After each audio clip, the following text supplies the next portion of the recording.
Okay, folks, so I apologise for that. That took a while for me to just get everything set up. The mic was playing up. I had to go away and quickly have a look at some things to get us working.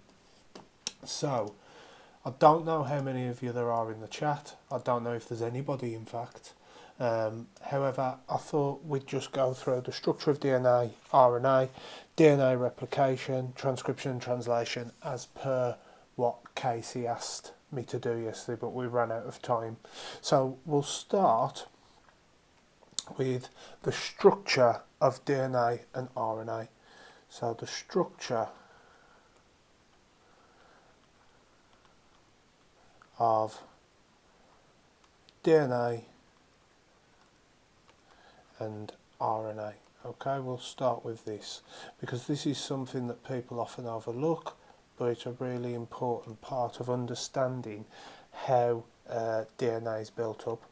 So looking back to your GCSEs, a couple of keywords. The first keyword is monomer. You would have covered this in GCSE chemistry. A monomer is a single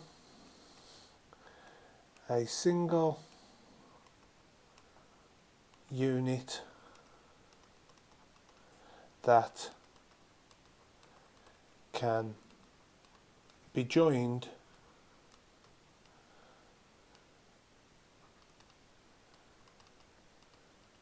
to other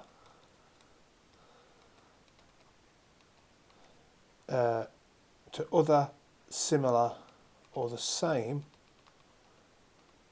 monomers. Okay, so when you did this at GCSE chemistry, you'd have probably had a look and done this to do with it's okay, I just want to change the outlay. We have a quick look. Output settings. Where is it? Oh, here we go. 720. So you would have looked at this to do with alkanes and alkenes. You'd have looked at this to do with cracking to make larger hydrocarbons. The next key word you need to understand is polymer.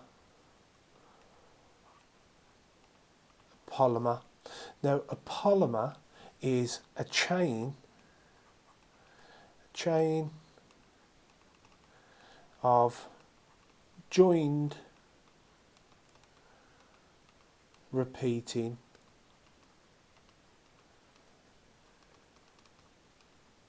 monomers.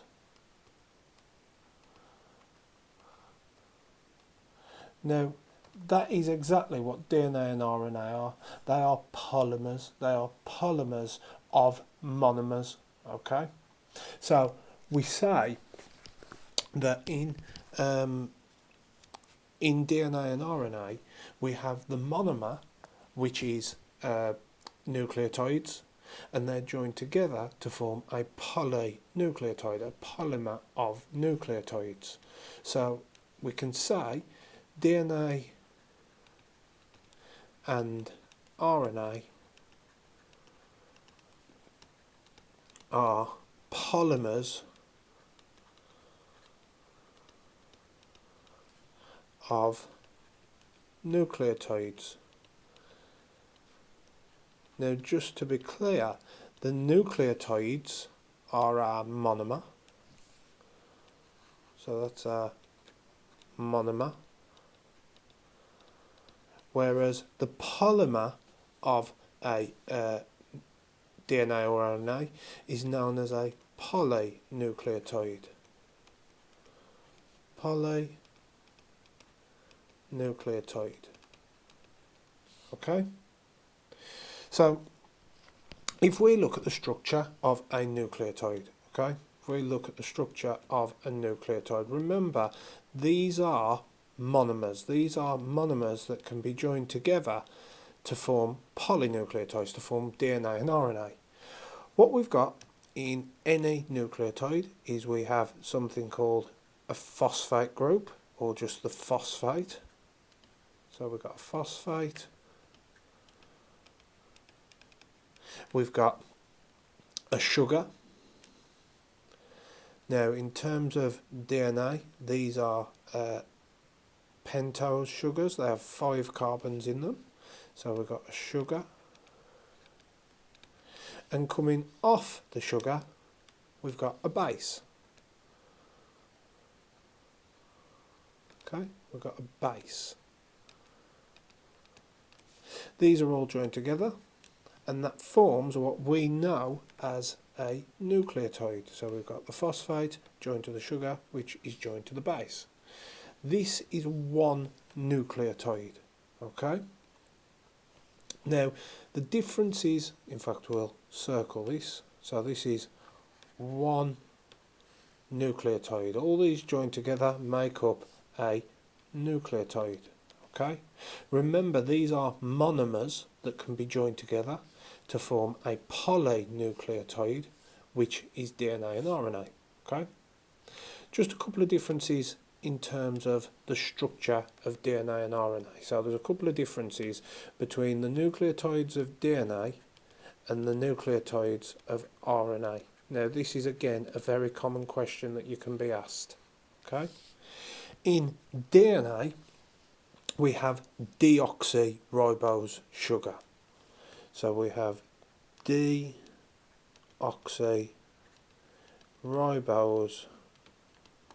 sugar. Whereas in RNA we have ribose sugar.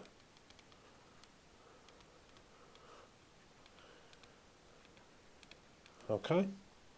In DNA, these bases are adenine, thymine, guanine, and cytosine. Okay. However, in RNA, there's no thymine. Thymine is replaced with uracil. So in RNA, we have adenine, uracil, guanine, and cytosine. Okay. Now, these are some very common questions that you can get asked. You can ask to describe the difference between DNA and RNA. First of all, their similarities are that they're both polymers made up of monomers known as nucleotides. These form what is known as a polynucleotide.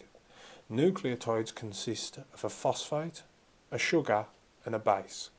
In DNA, this phosphate is the same as the phosphate in RNA, but in DNA, the sugar is deoxyribose sugar, and in RNA, it's ribose sugar. In DNA, these bases can be anything from adenine, thymine, guanine, and cytosine, whereas in RNA, these bases are either adenine, uracil, guanine, or cytosine. Okay, that's some very common questions you can get asked about. Something that's important is that these sugars are both pentose sugars. They have 1, 2, 3, 4, 5 sugars in them. Okay, they are always a pentose sugar. Now, we need to look at how DNA and RNA differs in its structure. We need to look more specifically at how they're joined together. Okay, so if we just quickly wipe the board.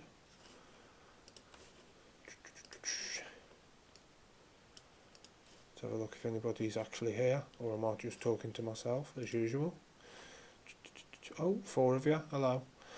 So, oh, it's all gone Pete Tong. So let's have a look first at RNA, okay, and how RNA joins up. We're going to look at RNA because it's simpler than looking at DNA. So we said just that nucleotides consist of a phosphate group. We have in RNA this ribose sugar that sort of goes there like that, and coming off the ribose sugar we have this base facing inwards. Okay, these are all joined together to form what we know as a nucleotide, like so. Now the bond for the base comes off carbon 1 of the sugar for the base, and for the phosphate it comes off carbon 3. Okay, so we've got our phosphate here, and we've got our base and our sugar. Okay, that is one nucleotide. That is one nucleotide of RNA. We know it's RNA because this base will either be adenine, uracil, guanine or cytosine, and this sugar will be ribose sugar. So it must be an RNA nucleotide. But as we said earlier, this forms what's known as a polynucleotide. So we've got polynucleotide. What this means in plain English, or numpty science as I always do, poly means many and nucleotide means these. It's many nucleotides joined together. So we won't just have this one RNA nucleotide, we'll have lots of them. So we'll have another sugar below, we'll have another sugar below that, and we'll have another sugar below that. Okay, likewise we'll have our bases facing here below this one. I do apologise because this is going to take a lot of drawing today, just going to have to bear with me.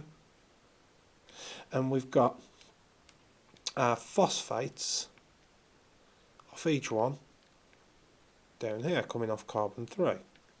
If we join these all together to get our nucleotides for RNA, like so. So we've got our many nucleotides. We've got four. We've got 4 RNA nucleotides. Okay, but in order for it to be a polynucleotide, these many nucleotides have to be joined together. Okay, they have to be joined together. Now, how they join together is at this between the phosphate group here and the sugar of the next one, and they do this by forming a very special type of bond known as a phosphodiester bond. So if I change to a colour we haven't used, we'll use orange. This nucleotide will join to this one here, this one will join to this one here, and this one will join to this one here. It's between the phosphate and the carbon 4 of each sugar. Okay, this is known as a phosphodiester bond. Okay, so we've got these many RNA nucleotides that have been joined together by a phosphodiester bond to form a polynucleotide of RNA. This would be our polynucleotide. So if I just find a colour that I can circle it with, this is one polynucleotide. Okay, this is important for when we talk about DNA in a moment. So this is one polynucleotide of RNA. Okay, so we've started with our monomers, our nucleotides for RNA. It's made up of this ribose sugar.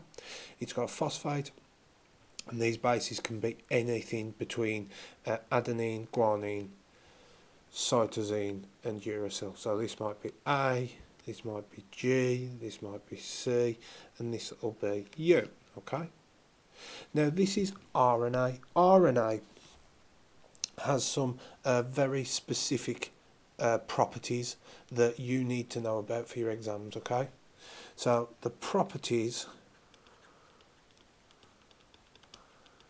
of RNA,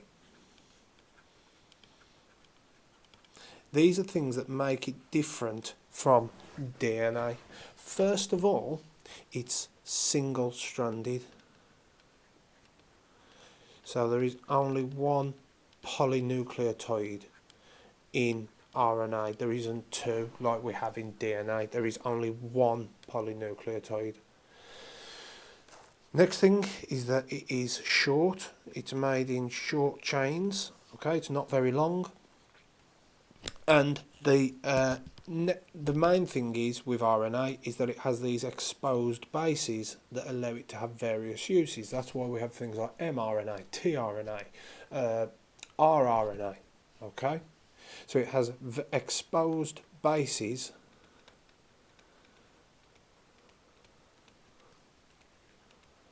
for use.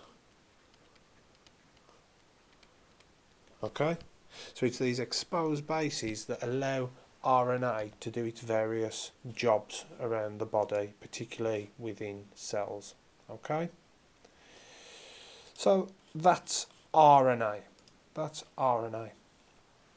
Let's have a look at, just to run down it again, sorry, we have these, it's a single polynucleotide chain made up of RNA nucleotides.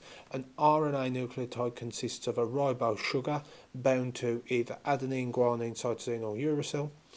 The polynucleotide is made up of a bond between the phosphate group of one nucleotide and carbon 4 of another nucleotide on the ribose sugar, forming a phosphodiester bond. RNA is single-stranded, it's short, and it has these exposed bases, so it can be used for various things. Let's have a look at how this is different from DNA. So if we reset the screen and we just put DNA, okay? First of all, DNA is different because it's double-stranded.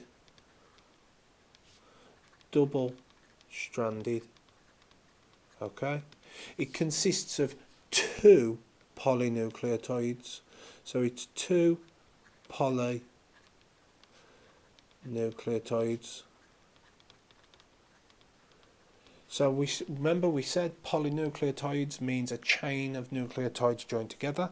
In RNA, when we did it, we had the single polynucleotide, whereas in DNA we have this double polynucleotide that are joined together via the bases. So this time, because it's DNA, we'll have deoxyribose sugar. We'll have our bases, again, they are pentose sugars, so they have 5 carbons, they are deoxyribose sugar. We'll have them all facing this way to begin with, okay? Like so. We have the phosphate groups, exactly like we did in RNA. We've still got these phosphate groups along the side, and we've got our bases facing into the inside, again like we did in RNA. This makes a single polynucleotide chain. Once we join these together, we have still got our polynucleotide chain. It's exactly like we saw in RNA. Okay, we've got these phosphate groups coming off carbon 3, and then we can join these nucleotides together with phosphodiester bonds between carbon 4 and the phosphate groups. Okay, that gives us a single polynucleotide chain. But because this is DNA, it consists of deoxyribose sugar, and we have adenine, thymine, guanine and cytosine as our bases. Okay, so this is our first polynucleotide. So we've got polynucleotide 1. Okay, but DNA is double-stranded. It consists of 2 polynucleotides, and these polynucleotides are joined at the bases. So we'll have a mirrored polynucleotide this way. Okay, we'll have the bases facing in here, but on the other side we'll have the deoxyribose sugars facing in an opposite direction. Okay, I'll explain more about that in a moment. So instead of drawing the sugars facing up, this time we need to draw the sugars facing down.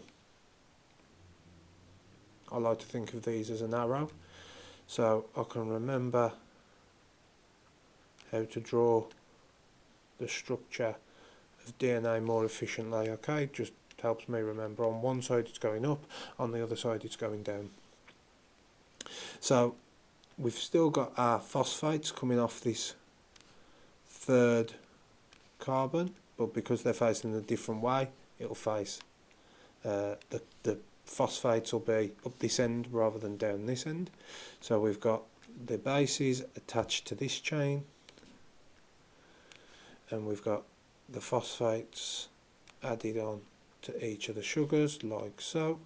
And again, we've got phosphodiester bonds joining these together like so. Okay, so we've got polynucleotide 1 and we've got polynucleotide 2 on this side. This is where we get our double strand. It's two polynucleotides joined together. So this would be polynucleotide 2. Okay, now how they're joined together is via hydrogen bonds between the bases. Okay, so we've already used that colour. What colour can we use? Gonna have we'll have to use orange. Okay, so we've got hydrogen bonds between the bases that hold the two strands together. So we can say hydrogen bonds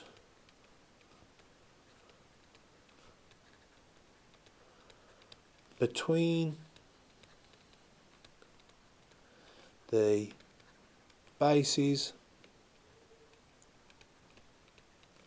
hold the two polynucleotides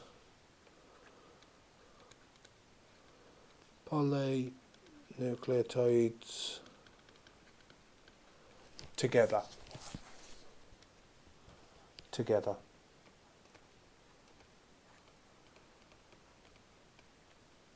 Okay, so it's hydrogen bonds between the bases of each polynucleotide that hold the double strand of DNA together. Now, this is where this idea comes from of complementary base pairing. So if this is an A, if the base on this strand is an A, this one on this side must be a T. If the base pairing on this side is a G, then this must be a C. Okay, if this is a T, that must be an A, and if this is a C, that must be a G. Okay, the way to remember that these join together is that curly letters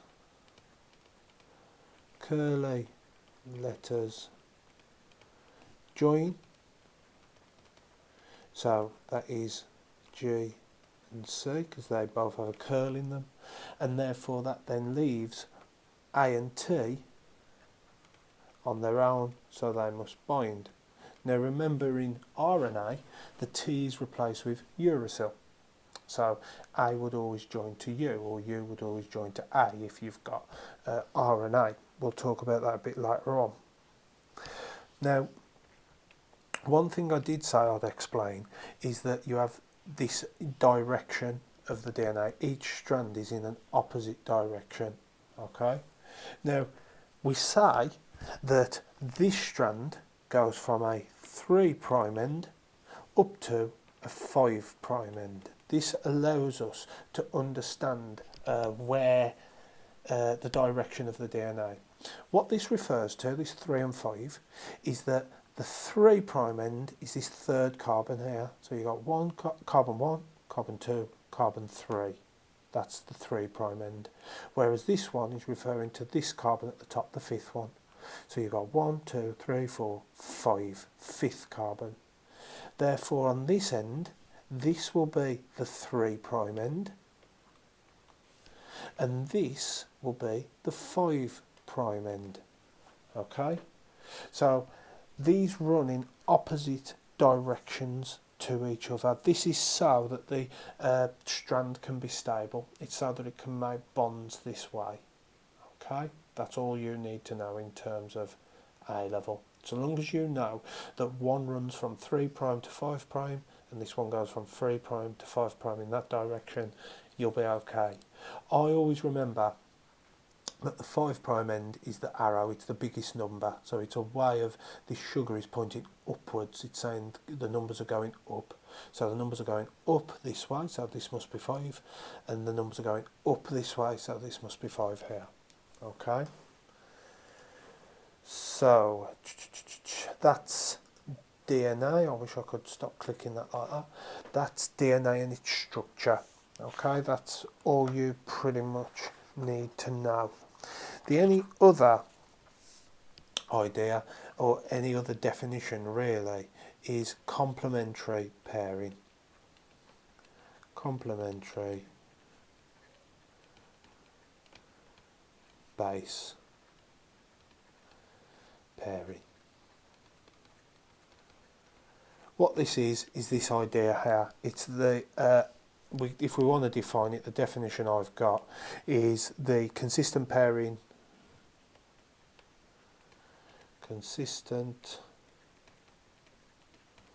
pairing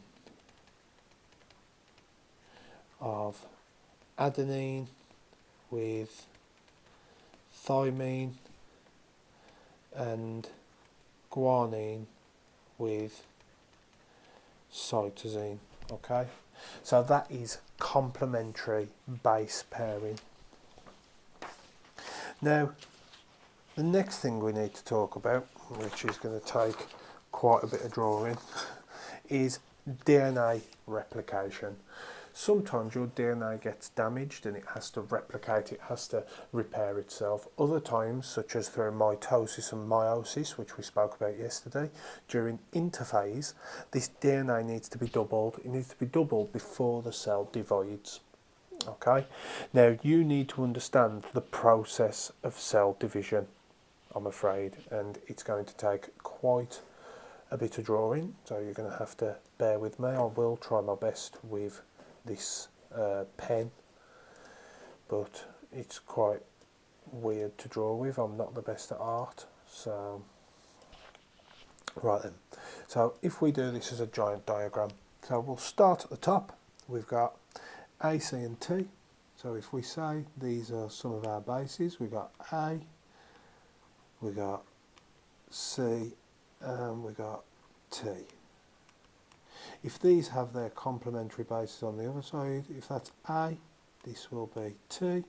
If that's C, this will be G. And if that's T, this will be A. Okay, this is our DNA. Rather than draw out all the nucleotides, I'm just going to simply draw them joined to a chain. Okay, so just for your reference, these are our polynucleotides.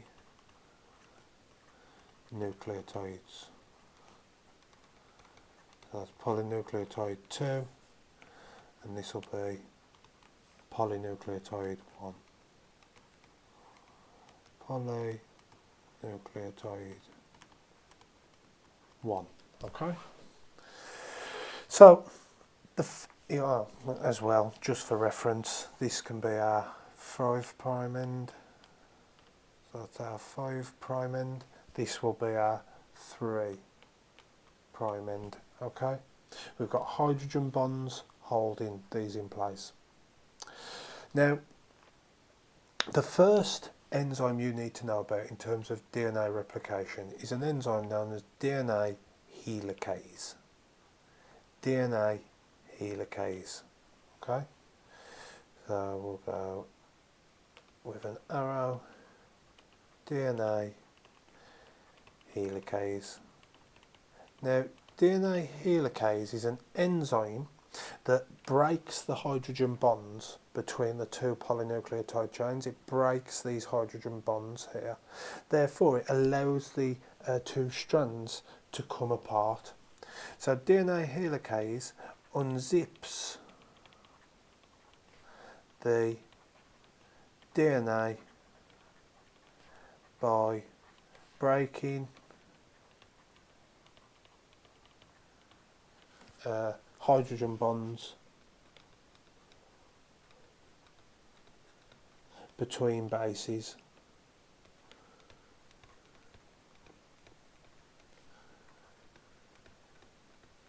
Okay, so DNA helicase unzips the DNA by breaking hydrogen bonds between the bases. So if helicase is unzipping this DNA, it's moving that way towards the 5' here, this DNA will then start to come apart. We'll have one polynucleotide going that way and another one going that way, and that will expose the bases. So the base for this one will be there and there and there, and so on and so forth. Okay, it is going to take me a while to draw all of these, but hopefully it'll pay off in the long run. So we've got our bases for that one there, and we'll have our bases for this chain here.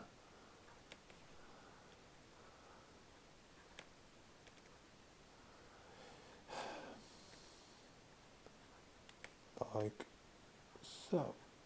So if we had the sequence AATA, so we got A, T, A, G, G, G. Okay, if that's the sequence we've got on this side, we would have had T, T, A, T,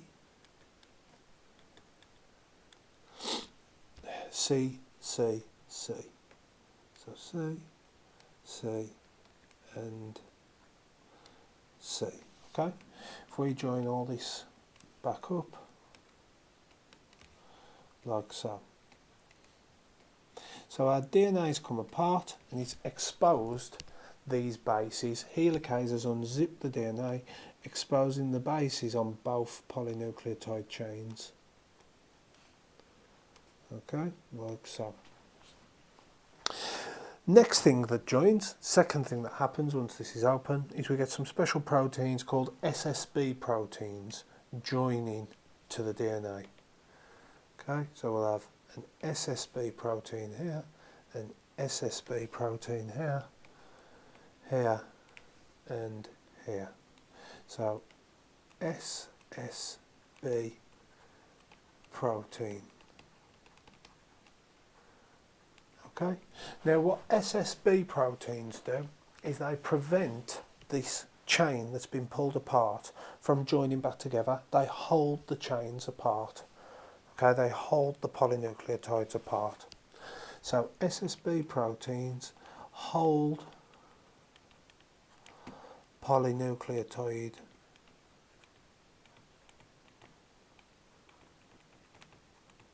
chains apart. Okay, so they hold these polynucleotide chains apart. Once this is done, we get another enzyme called DNA polymerase, which comes along to here. So we've got DNA polymerase. So DNA polymerase.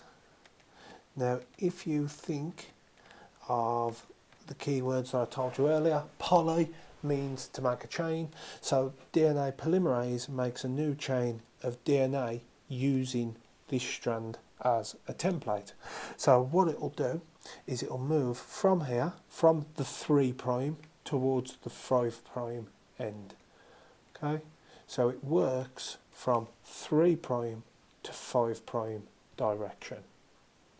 Okay, so we'll put that in here. It works from a 3' to 5' direction.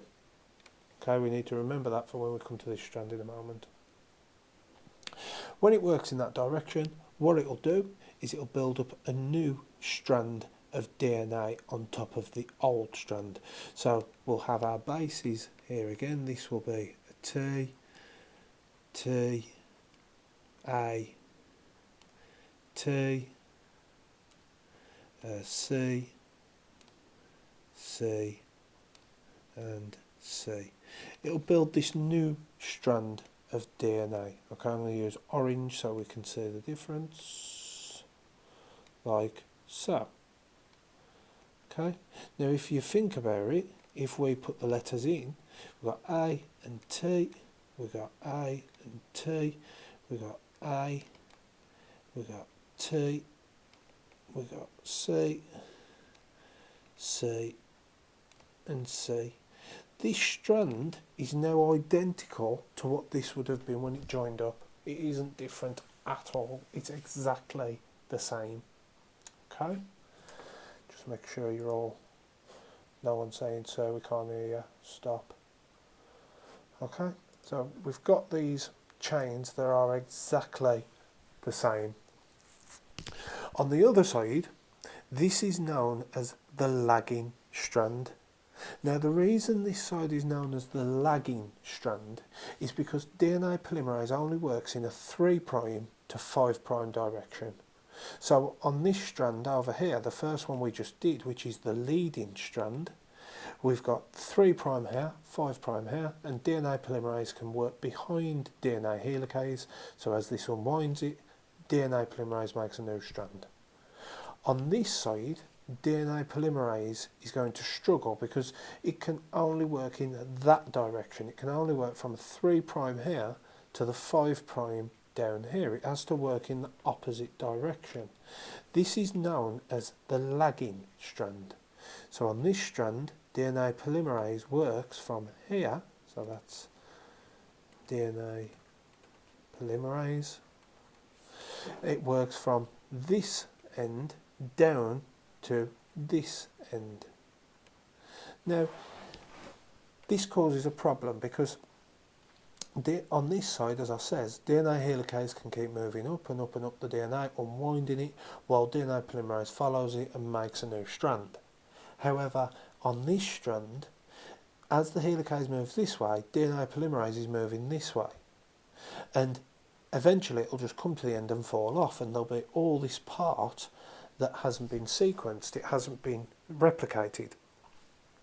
So in the lagging strand, in this strand, what DNA polymerase does is it makes it in short segments known as Okazaki fragments.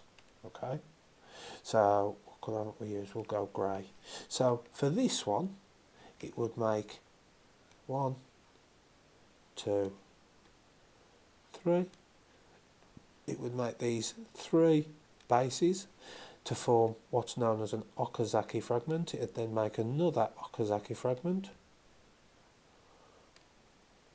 that would form something like this. Okay, so DNA polymerase would do a short section, wait for DNA helicase to move up the strand, and then it will move back to the front and do another bit, then back to the front and do another bit, and do back to the front, do another bit. So you have DNA polymerase on the lagging strand making short sequences of DNA known as Okazaki fragments. So this over here is our leading strand. Leading strand. Whereas here, this is our lagging strand. So on the lagging strand, because DNA polymerase works in a 3' to 5' direction, it has to go the opposite direction of DNA helicase. Because it has to go in the opposite direction of DNA helicase, it has to sequence this new DNA in short fragments known as Okazaki fragments. Okay, so Okazaki fragments are small strands of DNA made on the lagging strand.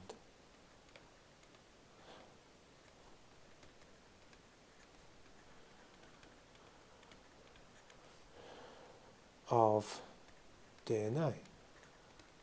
Okay, so these Okazaki fragments are made. Once that's done, we have a final enzyme that comes along. We have a final enzyme that comes along known as DNA ligase. I'll use a different colour because otherwise we're going to get confused. DNA ligase.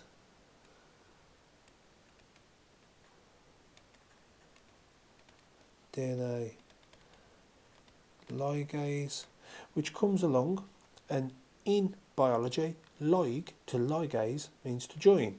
And what it'll do is it'll join these Okazaki fragments up together. Okay? So DNA ligase joins Okazaki fragments.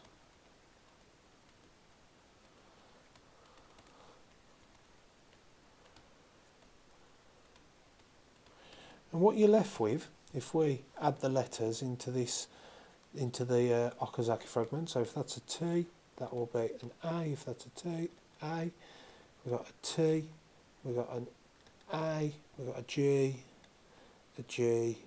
and we would have a G here if I'd bothered to draw it in.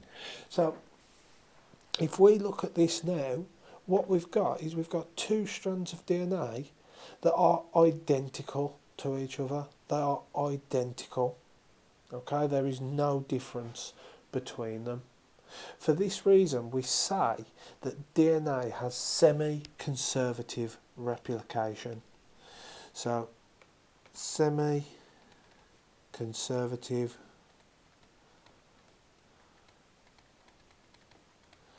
replication. What this means is that an old strand of DNA is used to build a new strand on top. So we can say old strands of DNA are used as a template for new. Okay, so this is known as semi-conservative replication.